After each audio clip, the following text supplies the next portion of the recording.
మీ business ను develop చేసుకోవాలి అనుకుంటున్నారా? మీ పరపతిని పెంచుకోవాలి అనుకుంటున్నారా? అయితే ఓకే టీవీ ద్వారా ఎల్ బ్యాండ్, ఆస్ట్రన్ band ad, scrolling ad, ad with voice overs, logo bug, video ads ద్వారా మీ యాడ్స్ ను పబ్లిష్ చేసుకోండి. సంప్రదించవలసిన ఫోన్ నెంబర్ 8520917933. నమస్తే అన్న. చెప్పనా? ఏం పేరు అన్న? కృష్ణ నా పేరు. అన్న ఇప్పుడు వచ్చే పార్లమెంట్ ఎలక్షన్స్లో ఇప్పుడు మన ఇక్కడ భువనగిరి నుంచి ఎవరు గెలిచే అవకాశం ఉంది ఎంపీగా? భువని నుంచి అంటే బీజేపీ తరఫున బుర్ర నర్సయ్య గౌడ్ ఇంతకుముందు కూడా చేసిండు కాబట్టి ఆయన గెలిచే అవకాశం ఉందన్న. ఇప్పుడు గతంలో బోర నరసింహ గౌడ్ గారు ఎంపీగా ఉన్నప్పుడు ఇక్కడ చేసినటువంటి ఆయన ఏంలో జరిగినటువంటి అభివృద్ధి ఏంది అంటే చెప్తారా? అభివృద్ధి అంటే ఇక్కడ మనకు ఇక్కడ అంటే గుట్ట మా ఆలయ మండలం లేదు, ఇక్కడ ఏం కనబడలేదు. అక్కడ భువనగిరి అక్కడ ఊర్ల పండు మాత్రం కనబడదు పేరు. అంటే అన్ని రకాలుగా చేశారంటారా?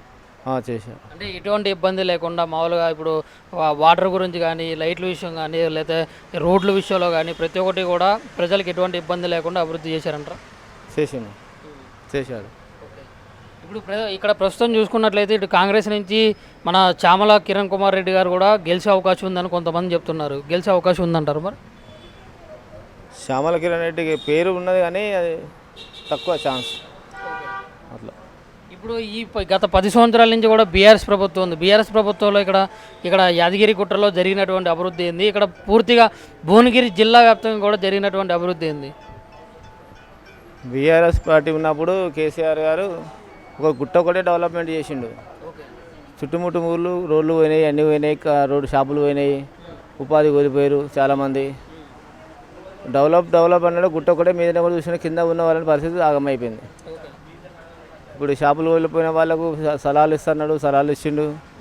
ఇక మళ్ళీ షాపులు కట్టిస్తున్నాడు, షాపులు కూడా కట్టిస్తుండు. కానీ రోడ్డు పండి పోయిన వాళ్ళకు చాలా నష్టమైంది. ఆటో డ్రైవర్లకు కొన్ని రోజుల నుంచి బీఆర్ఎస్ ప్రభుత్వం ఉన్న రోజులు ఆటో డ్రైవర్లకు చాలా ఇబ్బంది అయింది. ఇప్పుడు కాంగ్రెస్ ప్రభుత్వం వచ్చి వీళ్ళైనా ఆలయ నియోజకవర్గంలో ఎమ్మెల్యే గెలిచి మాత్రం ఆటో డ్రైవర్లకు సేఫ్ చేసిండు. ఇది ఒక మంచి పని అయిపోయింది. పని చాలా సేఫ్ అయిపోయింది. మాకు ప్రత్యామ్నాయం కలిగింది. ఇప్పుడు ఐలాండ్ వచ్చినాక వీళ్ళు ఐలే వచ్చినాక మనకు కలిగింది, మాకు ఆదుకుండా. సరే, మీరు ఆటో వాళ్ళకి న్యాయం చేశారంటున్నారు. మరి ఇప్పుడు కాంగ్రెస్ ప్రభుత్వం వచ్చిన తర్వాత రేవంత్ రెడ్డి గారు తీసుకున్నటువంటి నిర్ణయం, ఇప్పుడు బస్సులు అంటే మహిళలకి ఉచిత బస్సు అనేది పెట్టిన తర్వాత ఆటో వాళ్ళు రోడ్డును పడ్డారు. వాళ్ళకి అంటే కూలీ కూడా వస్తలేదు. రోజు మొత్తం ప్రయత్నం చేసిన ఆటో వాళ్ళకి అన్యాయం జరిగిందని చెప్పేసి చాలామంది ధర్నాలు చేయడం కూడా అతను చూసినాం కదా మనం. ఆటోలకు అన్యాయం అయింది. గవర్నమెంట్ ప్రభుత్వం ఫ్రీ బస్సు పెట్టుకొని ఎవరు అడగలేదు.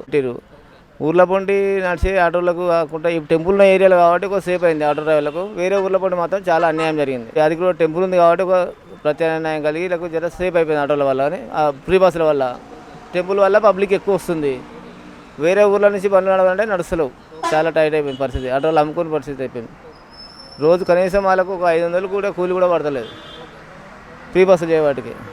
ఫ్రీ బస్సులు చేసింది మంచిగా ఉంది, కానీ అది కొంత ఛార్జెస్ తక్కువ తీసుకొని ప్రత్యామ్నాయం చేస్తే అయిపోవు. మొత్తం ఫ్రీ అయిన వరకు సగం రేటు ఒక 50 రూపాయలు 100 రూపాయల కాడ 50 రూపాయలు పెట్టి తీసుకుని అయిపోవు.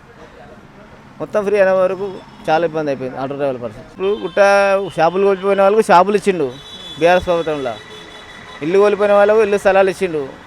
గవర్నమెంట్ తీసుకుంది, బీఆర్ఎస్ ప్రభుత్వం తీసుకున్నప్పుడు టెంపుల్ తీసుకునే ప్లేస్లల్లో. ఇప్పుడు మళ్ళీ వాళ్ళకు షాపులు మళ్ళీ పర్మనెంట్ ఇస్తుంటుండు. వాళ్ళకు లైఫ్ లాంగ్ వాళ్ళకి అక్కడ షాపులు రోడ్ కటింగ్లో పోయిన డాక్యుమెంట్స్ ఉన్న వాళ్ళకు లైఫ్ లాంగ్ షాపులు ఫ్రీ అని అక్కడ 180 షాపులు 200 షాపులు కట్టించారు. అది పరిస్థితి. మళ్ళీ పేమెంట్ ఎంత తీసుకుంటున్నారు? అంటే ఇంత తీసుకుంటారు? పేమెంట్ అనేది ఏం లేదు, ఫ్రీ వాళ్ళకు ఫ్రీగా కట్టించిండు. దేవస్థానం టెంపుల్ ఏరియాలో ఫ్రీ కట్టించిండు. ఈ పార్కింగ్ విషయంలో కూడా కొన్ని ఇబ్బందులు చేశారు అని. పార్కింగ్ విషయంలో అంటే ఇక అప్పుడు టెండర్ వేసారు, ఫెయిల్ అయింది. అది ఇప్పుడు ఆల్రెడీ దేవస్థానం వస్తుంది, టెండర్లు వేసి దేవస్థానం తీసుకుంది. అంతకుముందు టెండర్లు వేసారు, ₹1 కోటి దాకా పోయింది. ఆ టెండరు 1 కోటి 2 కోట్ల దాకా పోయింది. ఇది బీఆర్ఎస్ ప్రభుత్వం ఉన్నప్పుడు. ఇప్పుడు ఆ టెండర్ తీసేసి కేసులు అయ్యాబా అని చెప్పేసి టెంపుల్లో తీసేసుకుంది. ఇక టెంపుల్లో వసూలు చేసుకుంటుంది పైసలు. ఇప్పుడు మీకు బీఆర్ఎస్ ప్రభుత్వం 10 సంవత్సరాల నుంచి చూశారు. ఇప్పుడు మన కాంగ్రెస్ ప్రభుత్వం వచ్చి 100 రోజుల నుంచి కూడా మీరు చూస్తూనే ఉన్నారు. మరి ఏది మంచిగా ఉంది అనిపిస్తుంది? ఏది అంటే ఏ ప్రభుత్వం అధికారంలో ఉన్నప్పుడు ప్రజా సమస్యలను పట్టించుకొని ఇవన్నీ జరిగినాయి అంటారు? అంటే ఒక నిరుపేద కుటుంబం ప్రశాంతంగా బతకాలంటే ఏ ప్రభుత్వ హయాంలో వాళ్ళకి బతుకుతారు, మంచిగా ఉంటుంది అని చెప్పేసి ఒక భరోసా కల్పిస్తుంది అంటారు? ఇప్పుడు అయింది 100 రోజులే. ఇంకా గ్యారంటీలు అన్నీ 6 గ్యారంటీ ఇచ్చింది. కానీ కరెంటు ఫ్రీ అయిపోయింది, అది ఒక సంతోషం. బస్సు ఫ్రీ అని పెట్టిండు, అదొకటి సేపు అయిపోయింది. ఉచిత సిలిండరు అని చెప్పి 500 సిలిండర్ అని చెప్పిండు. మా అకౌంట్లో పడుతుందో తెలియదు, మనకు చూడలే, ఇంకా తీసుకోలేదు. 3 గ్యారెంటీలు అయితే అయినట్టే, 3 గ్యారెంటీలు అయినాయి. ఇక రైతు బీమా రుణమాఫీ అనేది ఇంకా కాలేదు. అది కూడా చేస్తేనే మంచిగా అనిపిస్తుంది. అది చేయలేదనుకో, ఇప్పుడు ఆల్రెడీ వరిషన్లు వంటలు ఎండిపోతున్నాయి, చాలా నష్టం జరుగుతుంది. అది కూడా చేస్తే మంచిగా అనిపిస్తుంది.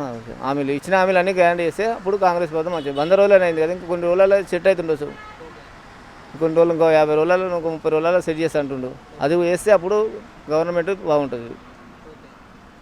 అసలు మరి మీరు బూరా నర్సీ గౌడ ఇక్కడ ఎంపీగా గెలుస్తారని అంత గట్టిగా ఎట్లా చెప్పగలుగుతున్నారు మీరు?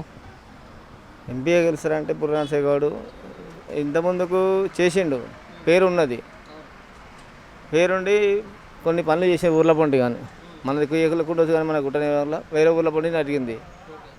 ఆ విషయంలో ఖచ్చితంగా హామీ ఇస్తున్నాడు. ఇప్పుడు కేంద్రంలో నరేంద్ర మోడీ గారు పాలన ఎట్లా ఉందంటారు ఇప్పుడు ప్రస్తుతం? అంటే నరేంద్ర మోడీ గారే మళ్ళీ ఉంటే మంచిది అంటున్నారా, లేకుంటే మామూలుగా అక్కడ కేంద్రంలో కూడా ప్రభుత్వం మారితే బాగుంటుంది అని చెప్పేసి మీరు భావిస్తున్నారా? నరేంద్ర మోడీ ఉండాలి పైన, కేంద్రంలో నరేంద్ర మోడీ.